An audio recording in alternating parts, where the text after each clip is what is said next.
직접 우리와 함께 하셨고 우리와 이야기를 나누셨고 우리의 손을 잡아주셨고 우리의 눈을 만져주셨고 우리를 치유해 주셨고 우리에게 먹을 것을 주셨고 우리에게 하느님의 말씀을 직접 전해주셨던 겁니다.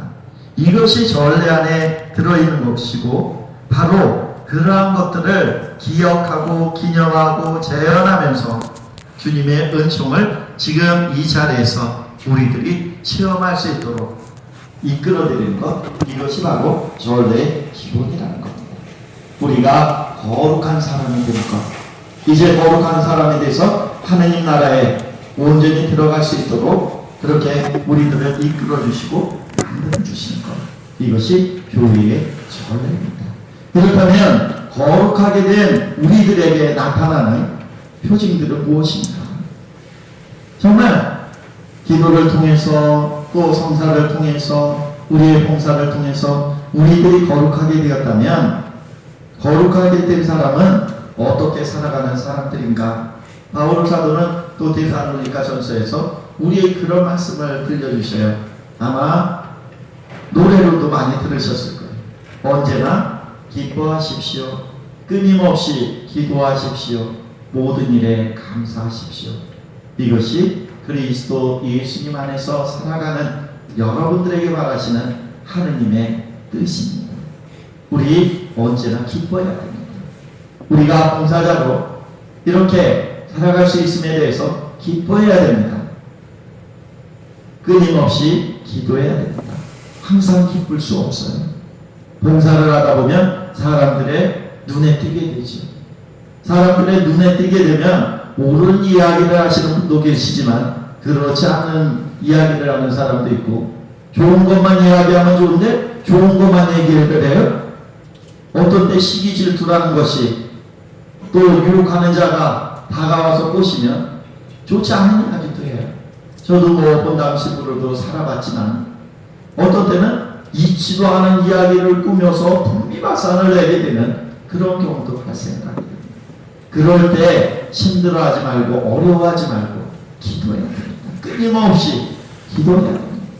그리고 그런 상황에도 감사할 줄 알 때 그것이 지금은 힘들고 어려운 상황으로 우리를 이끄는 것 같지만 결국은 기도 안에서 감사 안에서 기쁨으로 다시 되돌려 주실 겁니다.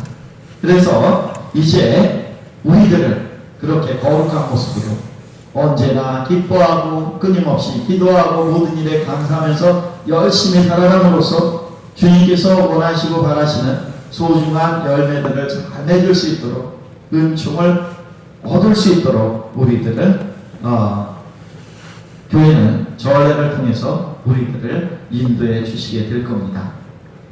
그럼 전례란 무엇인가?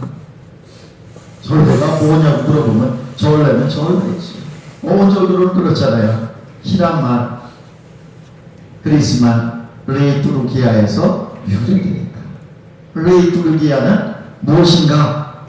옛날에는 공공, 백성과 공공을 위한 봉사, 일, 이것을 그리스에서는 레이투르기아라고 이렇게 표현을 했었습니다. 그런데 시간이 지나면서 그것이 교회 용어로 들어왔고 결국은 뭐 성경적인 개념도 그렇고 교회의 개념도 그렇고 하느님과 백성을 위한 모든 봉사를 이 레이투르기아라고 표현을 했고 라틴어로는 리투르지아라고 표현을 하고 그 똑같은 말에 우리가 번역을 해서 전례다 이렇게 표현을 하는 겁니다.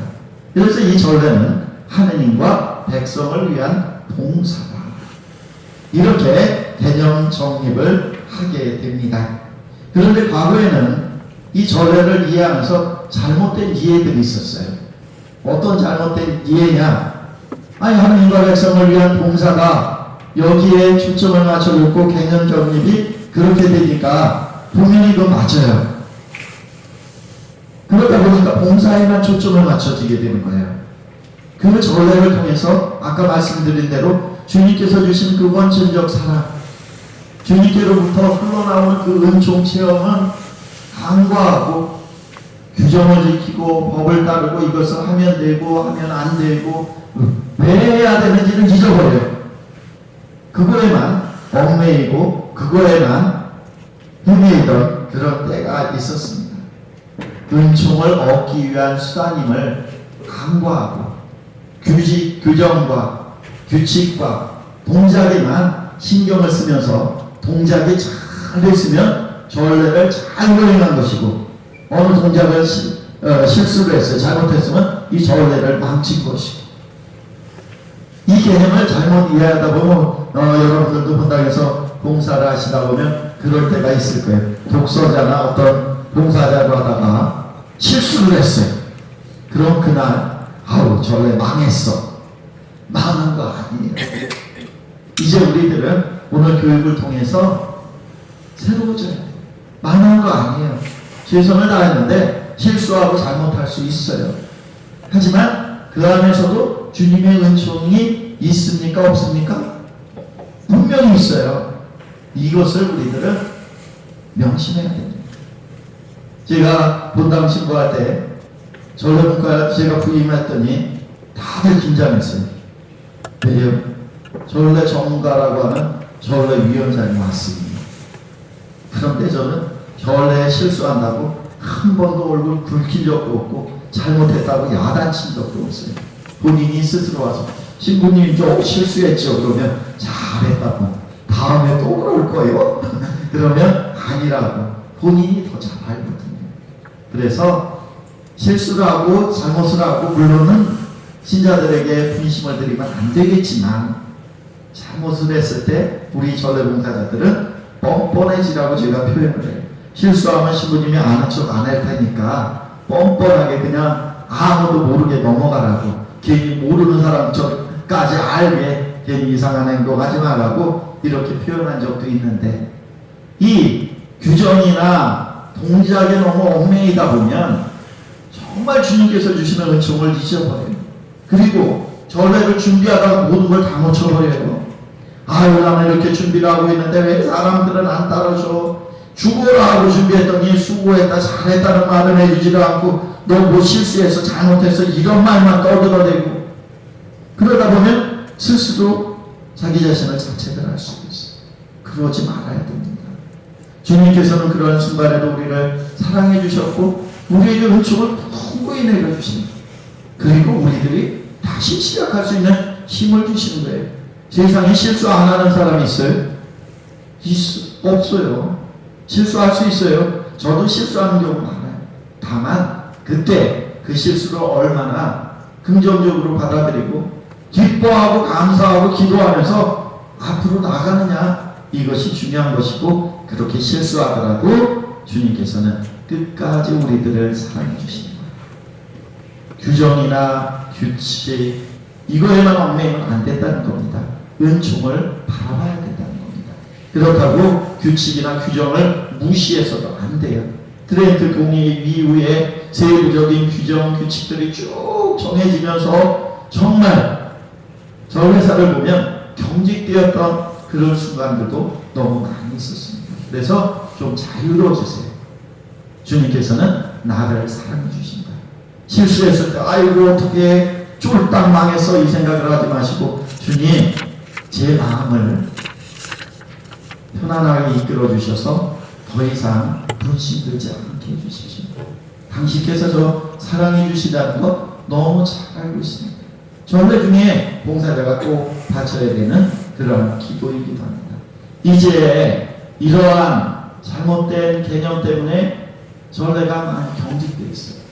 중세 시대 때는 그 팔 벌리는 동작 앞에서 몇 발짝을 가야 되고 허리를 굽힐 때는 몇 센치를 해야 되고 또 신부님들도 전례 거행하려면 아주 죽어났어요.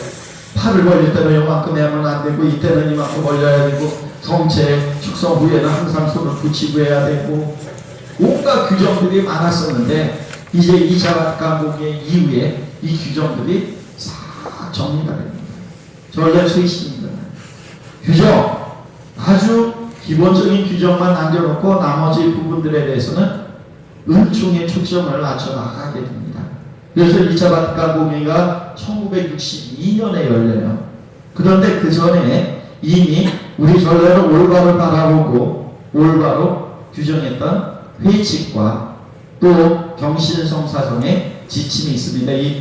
지금 교재에는 안 나오는 내용이기 때문에 제가 말씀을 드립니다. 이런 선 이해가 있어야 여기서 설명해 주는 내용들이 제대로 들어오지. 또 이 교재가 제가 볼 때 좀 어렵게 써져 있어요. 여러분들 읽어보시다 보면 어렵게 써져 있는 부분도 있어요. 무절런 세부적인 부분은 그렇지만, 그래서 조금 전이해를 도와드리면서 전례에 대한 개념을 명확히 만들어 드리기 위해서 교회 가르침이나 역사적 흐름을 설명을 드리는 겁니다. 그러니까 그렇게 이해해 주시면 되고, 나머지는 교재 읽어보고 참조해 주시면 됩니다. 이제 1947년 11월 20일에 비오 12세 교황님께서 회칙 하나를 반포하세요. 하느님의 중개자 메디아토르 데이라는 회칙을 반포를 하시면서, 전례는 그냥 규칙에만 이렇게 머물러 있는 것이 아니라 그 안에 있는 은총을 간과해서는 안 된다는 그런 표현을 사용을 하십니다. 우리 교회는 주님께로부터 세상에서 수행해야 될 이중의 위탁을 받았다는 겁니다. 첫 번째로는 구원의 기쁜 소식을 세상에 선포할 사명, 두 번째로는 그 기쁜 소식을 들은 이들이 이제 거룩한 사람으로 변화되어 함께 모여서 하느님께 찬미와 영광을 드릴 수 있도록 이끌어야 되는 그러한 임무를, 수행해야 될 임무를 위탁받았다는 겁니다. 기쁜 소식을 선포하고 그 소식을 들은 이들이 함께 모여서 거룩한 모습으로 주님께 찬미와 영광을 드려야 된다는 것. 그래서 전례는 예수님께서 직접 주재를 하신다는 것. 그래서 예수님께서 전례의 원집전자이시고, 그러기에 우리 교회는 그리스도를 머리로 해서 각 사람들이 지체를 이루어서 주님께 한 몸으로 한 마음 한 뜻이 돼서 참여와 영광을 드리는 것이 전례다. 그래서 그리스도의 신비체 개념을 우리에게 알려줍니다. 예수님이 머리예요. 그리고 이 머리를 중심으로 어떤 이들은 교황님, 어떤 이들은 주기경님, 어떤 이들은 주교님, 어떤 이들은 신부님, 부제님, 우리 신자들 모두 한 몸을 이룬다는 겁니다. 그래서 하느님께 드리는 공적 예배, 이것이 바로 전례라고 이야기를 하고요. 그 다음에 예수 그리스도의 이 사제직을 통해서 이 전례는 계속 이어진다는 이러한 이야기를 우리에게 전해줍니다. 그래서 첫 번째, 두 번째 전례의 조건이 만들어지게 되는데, 첫 번째 조건은 신비체인 교회 공동체가 하는 행위, 그러니까 그리스도를 머리로 해서 우리 한 몸이 된 교회 공동체가 하는 행위가 전례다. 단순히 규정, 규칙만 지키는 것이 아니라 우리 공동체가 함께 모여서 하는 모든 행위들이 전례다. 그리고 적어도 이것이 전례가 되기 위해서는 그리스도의 이름으로 하느님께, 또는 교회의 이름으로 하느님께 드리는 예배가 전례다. 이 두 가지 개념을 정립을 시켜 주십니다. 요것만 가지고 부족하니까 경신성사선행에서 지침을 발표를 해요. 1959년에 지침을 발표해서 이제 교회 권위로부터 합법적으로 위임받은 교직자가 거행하는 것, 누구예요? 신부님들, 부제님들까지 하실 수 있는 것이 전례다. 세 번째 조건. 네 번째 조건은 교황청으로부터 승인을 받은 전례서를 가지고 거행해야 된다. 이 네 가지 조건이 채워지면 전례고, 그렇지 않으면 신심행사다. 이렇게 구분이 되는 겁니다. 전례와 신심행사의 구분이 바로 이 네 가지 조건, 바로 신비체인 교회 공동체가 하는 행위, 적어도 그리스도의 이름이나 교회의 이름으로 주님께 바치는 행위, 교회로부터 합법적으로 임명받은 교직자가 행하는 행위, 교황청에서 인준된 전례서를 가지고 할 때 이것이 전례다, 이렇게 표현을 하게 됩니다. 그리고 이제 2차 바티칸 공의에서 이 모든 것을 정리를 해 주시게 되는데, 이게 그런가 봐요. 이제 책에 나오는 내용입니다. 2차 바티칸 공의에서 이제 이 모든 것을 종합해서 정리를 해 주시는데,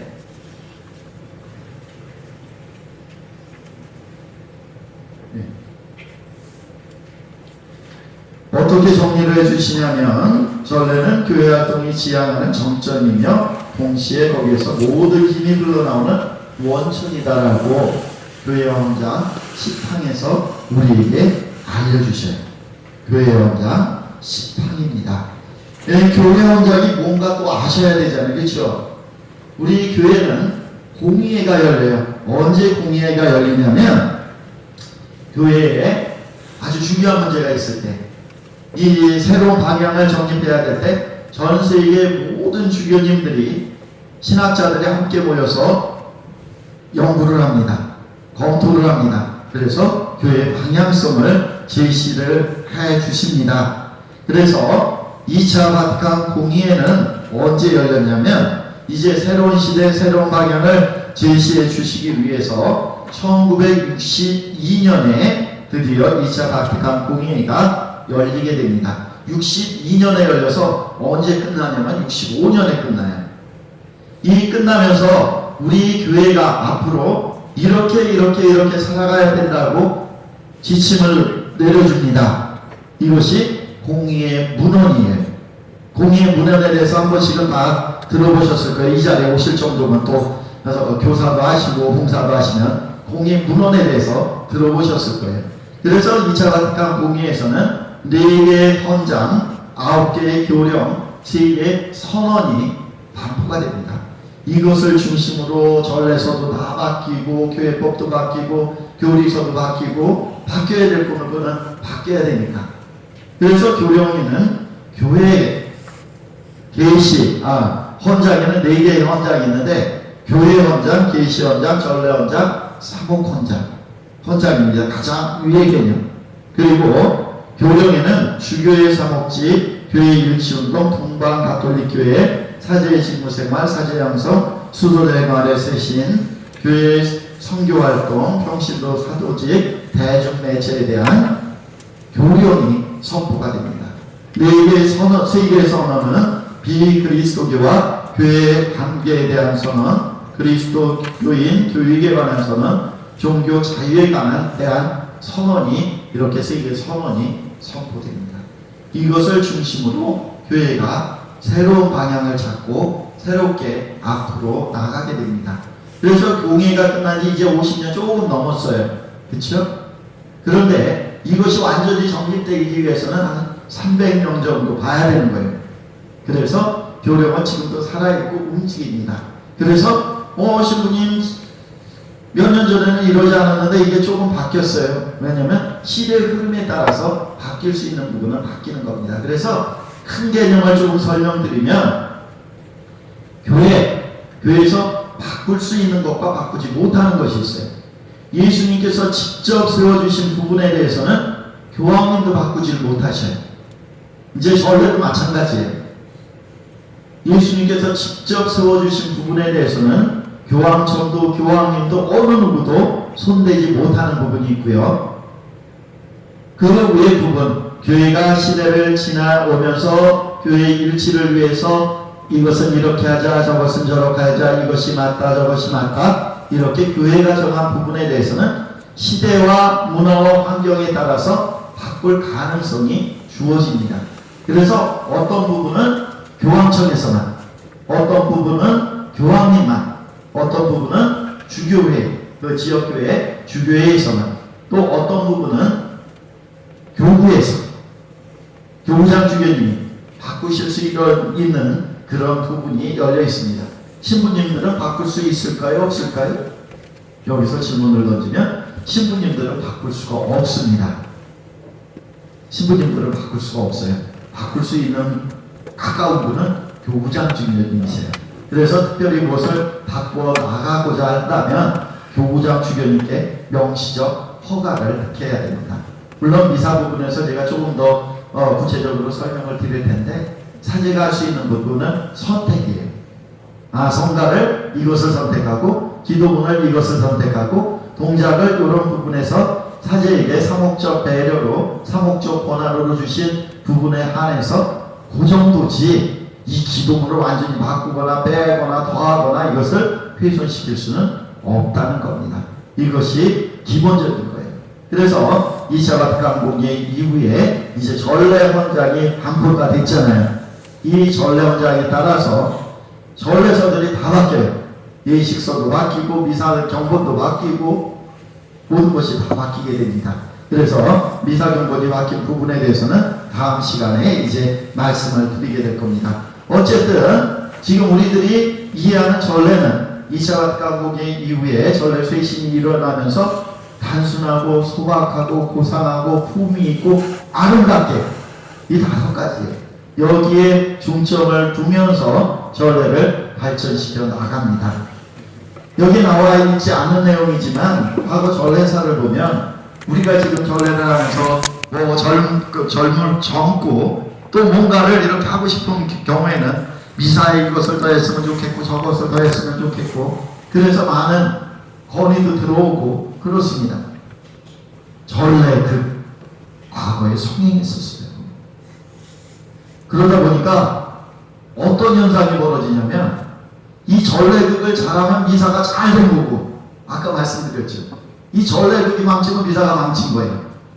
우리 주일학교 선생님들 가끔 신부님이 강론 시간 후나라고 이렇게 시키면 강론한다고 열심히 준비했는데 주절주절되고 버벅버벅 됐어요. 미사의 은총 충만히 느끼셔요. 이런 부분들이에요. 정말 미사 안에 현존하시는 예수님의 은총과 예수님께서 주시는 축복과 그 소중하고 거룩함은 사라지고 이 전례극 준비에만 그냥 열을 올리게 됐던 그런 때가 있었습니다. 그래서 교회에서는 단순 소박 고상 아름다운 품위 이거에 벗어난다. 그리고 예수님을 만나는데 이거 방해가 된다. 그러니까 강론으로 딱 고정시키고 강론은 신부님만 할 수 있다. 경우에 따라서 평신도 주일이나 어린이 미사나 이럴 때는 지침이 또 있어요. 그럴 때는 평신도가 할 수 있지만 그때는 강론이라고 표현하지 않고 후나라고 표현한다. 이런 규정들이 다 나오게 되는 겁니다.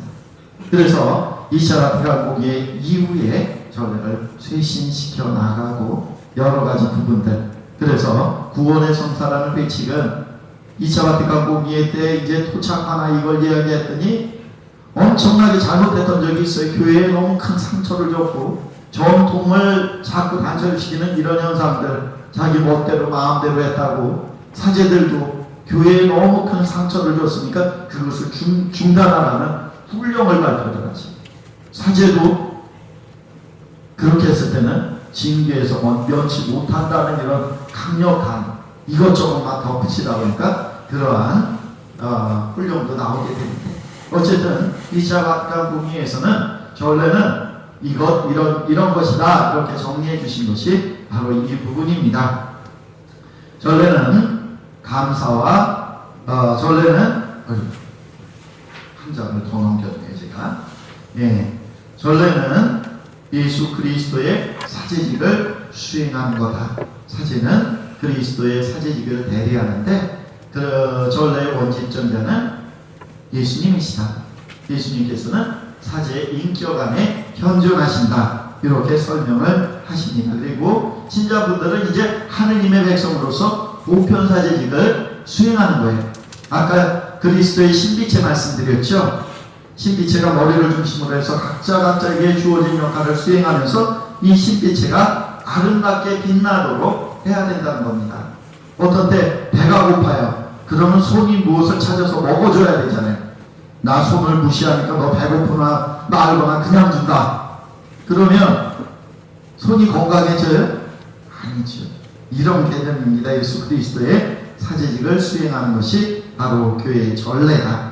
예수님께서 그 안에 현존하시기 때문에 전례의 원식장자는 예수님이시다. 이런 개념을 알려주십니다. 그리고 두 번째로는 이 성찬예를 통해서 하느님을 경배하고 하느님께 참여와 영광을 드리고 또 성화된 우리 인간들이 성화되어서 하나님의 은총을 실현하게 된다는 것. 그래서 그리스도와 한 몸을 이루게 된다는 것, 전례를 통해서. 이것이 두 번째고요. 세 번째로는 아까 말씀드린 대로 예수님께서 우리들이 보고 듣고 만질 수 있는 감각적인 모습으로 우리에게 오신 것처럼 우리가 쉽게 바라볼 수 있는 고상한 표지를 통해서 전례를 만들어 주셨다는 것. 그래서 전례는 감각적인 표징을 통해서 드러난다는 것. 그래서 거룩한 표지라고 이렇게 표현을 하고 있습니다. 사람들, 말, 동작, 침묵, 사람, 사물, 장소, 전례, 주기, 여러 가지 우리들이 보고 만질 수 있는 여러 가지 감각적인 표징을 통해서 보이지 않는 하느님의 은총을 우리에게 전해준다는 것. 그래서 내적인 준비가 더욱더 필요하다는 것 우리에게 알려주십니다. 그리고 네 번째로는 그리스도의 신비체의 교리가 또 나옵니다. 사제이신 그리스도와 그의 몸인 교회의 행위이기 때문에 교회 공동체의 공적인 경배가 바로 이 전례다. 그래서 이것은 양방향성을 지니고 있고 수평적인 신교를 통해서 합당한 예배를 드릴 수 있다. 이런 표현을 하게 되겠고요.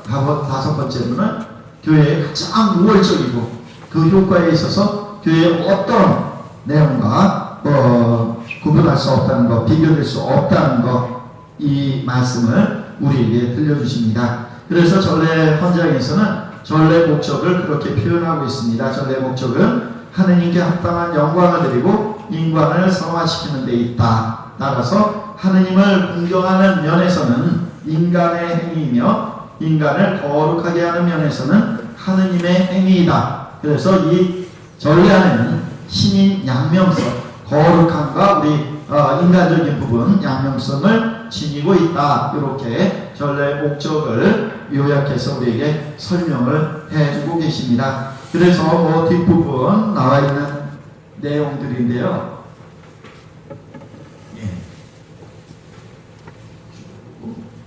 보기 쉽게 이렇게 설명을 쭉 해드리는데,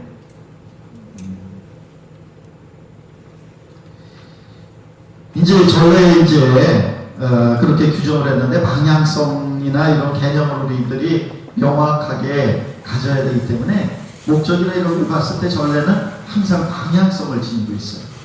어떤 방향성이 있냐? 하느님께서 인간을 향해서 오시는 방향성, 그리고 인간이 하느님께 올려드리는 방향성, 이 두 방향성이 항상 존재한다는 겁니다. 이제 하느님께서는 우리 인간에게 당신의 말씀과 은총을 자꾸 내려주셔. 당신의 생명의 말씀, 은총을 내려주시면서 우리들을 어떻게 만들어주셔요? 거룩하게 만들어주시는 거예요. 전례 안에서. 그 말씀과 은총을 받은 우리들이 거룩하게 돼서 이제 하느님께 무엇을 드려요? 제사와 감사로서 찬미와 경배를 올려드리는 거예요. 그래서 주님께서 생명의 말씀과 은총을 우리에게 계속 허락해 주신다면 이제 거룩하게 된 우리들은 감사와 찬미를 통해서 주님께 경배를 드리는 것. 이것이 전례 안에서 늘 나타나는 방향성이고, 이 방향성은 순환되어야 됩니다. 이 방향성이 순환되지 않고 단절이 되는 순간 이 전례가 풍요로우지 못해요. 우리들이 마음의 문을 닫아버려요. 그러면 주님께서 주시는 그 은총과 생명의 말씀이 마음속까지 오지 못하잖아요. 그래서 늘 열어드려야 됩니다. 그리고 열어서 받았어요. 생명의 말씀과 은총을 받았는데 먹고 끝. 기도도 안 드려, 찬미도 안 드려, 공경도 안 드려. 그냥 계속 받기만 하고 있어요. 그러면 됩니까? 안 됩니까? 그러면 나는 이기적인 사람으로 바뀌면서 거룩한 것이 아니라 굉장한 이기주의자로 바뀔 수 있어요. 주님께서 주셨다면 감사드리고 공헌해드리고, 그러면 다시 주님께서 우리에게 더 큰 은총과 축복을 허락해 주십니다. 이것이 전례 정신에 담겨있는 중요한 내용입니다. 그리고 전례 안에는 삼중 구조를 지니고 있어요. 교재에는 잘 풀어서 이렇게 설명이 되어 있는데 제가 다 요약을 해드리는 거예요. 이렇게 넓게 있어갖고 개념이 안 잡히는 거를 제가 개념 정립을 해드리는 거예요. 삼중구조를 지니고 있어요. 뭐냐면 전례 안에서는 과거 예수님께서 오셔서 우리에게 주셨던 과거의 사건을 전례를 통해서 현재화시켜요. 이 현재화를 통해서 우리가 이제 마지막 날에 죽은 후에 주님 안에서 하나님 나라에서 누릴 천사 신비를 미리 극복해 줘요. 그래서 과거와 현재와 미래, 과거 예수님께서 살아가셨던 그 시대 십자가상의 제사와 지금 현재 우리들이 살아가는 시대에서 우리가 주님께 드릴 수 있는 참여와 영광을 통해서 미래 우리들이 성취하게 될 그 은총을 미리 체험할 수 있다는 것. 그래서 모든 전례 안에서는 이 세 가지가 삼중구조를 이루면서 기도문도 그렇고 예식도 그렇고 가만히 보시면 이 구조를 이룹니다. 그리고 방향성, 두 개의 방향성을 가지고 계속 순환을 해요. 그 중심에는 누가 계세요? 예수님이 계시다는 것. 그리고 모든 것은 삼위일체 하느님을 통해서 이루어진다는 것. 그리고 우리 교회 구성원들 또한 예수님을 중심으로 하나가 되어서 한 마음으로 주님께 참여와 영광을 드리고 공동체가 함께 기도를 드리면서로써 주님께 은총과 축복을 받게 된다는 것. 왜냐하면 교회는 바로 하느님 백성의 모임이고 둘이나 셋이 함께 모인 곳에 주님께서 함께 계시다는 그런 말씀 우리가 기억을 하실 겁니다. 그래서 우리가 모인 곳에 주님께서 함께 계십니다. 그러면 이제 전례는 무엇인가 이렇게 정립이 이렇게 돼 있는데 그러면 전례 범주에는 뭐가 들어가요? 뭐가 전례인가? 아까 네 가지 규정도 말씀드렸고 방향성도 말씀드렸고 모든 전례에는 삼중기도를 구조를 지니고 있고 2차 바티칸 공의에서는 여러 가지를 통해서 전례는 이런 것이다라고 말씀을 해주셨어요. 우리 교회에서 전례로 규정 짓는 그 범주에는 첫 번째로 성사가 있습니다. 몇 가지 성사예요? 7가지 성사, 7성사이다. 7가지 성사. 무슨 성사예요? 태어나서 우리 인생 주기랑 똑같이 만들어 주셨어요. 그렇죠? 세례성사, 성체성사, 견진성사, 고해성사. 또 뭐가 있어요? 혼인성사, 병자성사, 성품성사. 7가지 성사. 그런데 우리들이 살아가면서 몇 가지 성사를 받을 수 있어요? 여러분들 몇 가지 성사를 받으실 수 있어요? 6가지 성사. 여러분들은 혼인성사를 받고 저는 성품성사를 받아요. 이 두 가지를 다 받을 수 있는 사람은 있어요? 없어요? 있어요. 종신부제입니다. 우리나라에는 없지만 부제님들 중에서 종신부제들이 있어요. 이 종신부제님들은 결혼을 해요. 그리고 부제품을 받아요. 하지만 사제가 될 수는 없어요. 교회의 봉사를 위해서 불림받은 사람들. 그런데 우리나라는 없죠. 처음 들어보세요, 종신부제? 예, 우리나라에서는 지금 필요성이 없기 때문에 없고, 과거에는 부제님들이 여자들도 있으셨어요. 과거 초대교회는 이것은 교회 필요에 따라서 직무를 드렸던 거기 때문에 왜 여자 부제가 있었냐면 옛날에는 세례를 받을 때 어떤 세례를 받았어요? 침례를 받았어요. 얇은 옷을 입고 물에 들어갔다 나와야 되는데 남자들이 도와드리고 돼요? 안 돼요? 안 돼요. 그래서 여자 부제들이 그 세례식을 집전을 했던 거예요. 왜냐하면 부제님들까지는 중선사를 집전할 수 있는 권한을 가지고 있기 때문에. 그래서 과거에는 그랬습니다. 그래서 종신 부제님들, 왜냐하면 제가 6가지만 맞습니다 그랬더니 어떤 분이 아닌데요. 제가 몰라서 그런 게 아니라 개념이 없으시기 때문에 말씀을 드렸었는데 개념을 설명을 드립니다. 종신 부제님들은 혼인성사도 받고 성품성사도 받을 수 있다는 것. 왜냐하면 부제의 성품성사에는 부제품, 사제품, 주교품, 이 품으로 들어가는 성사들이 다 성품성사에 들어가는 겁니다. 그래서 여러분들 우리나라에서 부제님하고 결혼할 수 없어요. 다 성품을 지향하기 때문에 부제님하고 결혼하시면 그냥 부제님 무효가 돼버려요. 그래서 그게 성품 장애라고 이렇게 표현을 하고 있는데 7가지 성사가 있다는 것. 그리고 준성사, 축복, 봉헌, 구마, 행렬, 그 다음에 여러가지 행위들이 있어요. 이것이 준성사라고. 성사를 모방해서 7가지 성사는 누가 세우셨냐면 예수님께서 세우셨어요.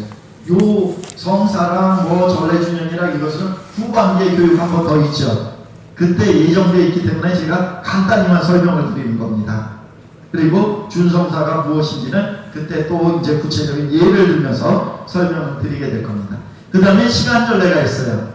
신부님들, 수녀님들이 바치시는 성물도, 레지오단원들이 바치시는 성모 소일과, 이게 시간절례인데 절례라고 표현을 해요. 신부님 혼자 바치는데 혼자 바쳐도 교회 이름으로 바치기 때문에, 그리고 조건이 맞기 때문에 절례에 들어가게 됩니다. 그리고 절례 주년, 이것도 교회 절례에 들어가는데 그 이유에 대해서는 다음에 7월에 있을 그때 설명을 드리도록 하겠습니다. 오늘은 이 절례 이제 이것만 설명드리다가도 벌써 시간이 다 됐어요. 다 됐는데 어쨌든 여러분들 지금 시간이 됐으니까 다음 넘어가기 전에 쉬셨다 하셔야 될 것 같아요. 그렇죠? 벌써 1시간이 흘렀는데 지금 2시입니다. 2시니까 몇 분을 쉬실까요? 10분을 쉬실까요? 한 30분 쉬실까요? 네, 10분 쉬실 시간 드릴 테니까 나와서